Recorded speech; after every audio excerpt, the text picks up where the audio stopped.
मूर्ख बगुले और नेवले की कहानी। कई सालों पहले की बात है। एक जंगल में एक बरगद का पेड़ था। उस बरगद के पेड़ पर एक बगुला रहा करता था। उसी पेड़ के नीचे एक बिल में एक सांप भी रहता था। वह सांप बड़ा ही दुष्ट था। अपनी भूख मिटाने के लिए वह बगुले के छोटे छोटे बच्चों को खा जाया करता था। इस बात से बेचारा बगुला बहुत परेशान था। एक दिन की बात है। सांप की हरकतों से परेशान होकर बगुला नदी के किनारे जाकर बैठ गया। बैठे बैठे अचानक उसकी आंखों में आंसू आ गए। बगुले को रोता देख नदी में से एक केकड़ा बाहर आया और बोला, अरे बगुला भैया, क्या बात है? यहाँ बैठे बैठे आंसू क्यों बहा रहे हो? क्या परेशानी है?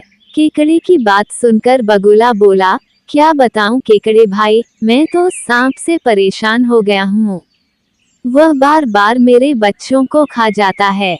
घोंसला चाहे जितना भी ऊपर बनाऊं, वो ऊपर चढ़ ही जाता है।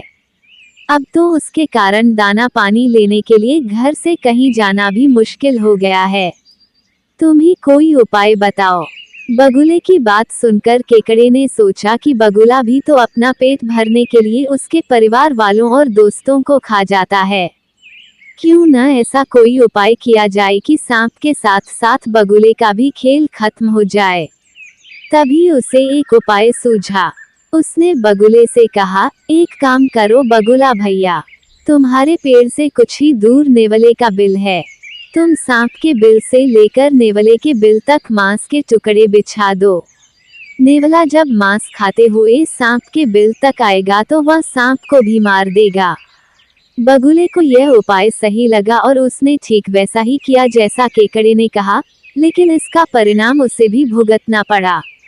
मांस के टुकड़े खाते खाते जब नेवला पेड़ के पास आया तो उसने सांप के साथ बगुले को भी अपना शिकार बना लिया।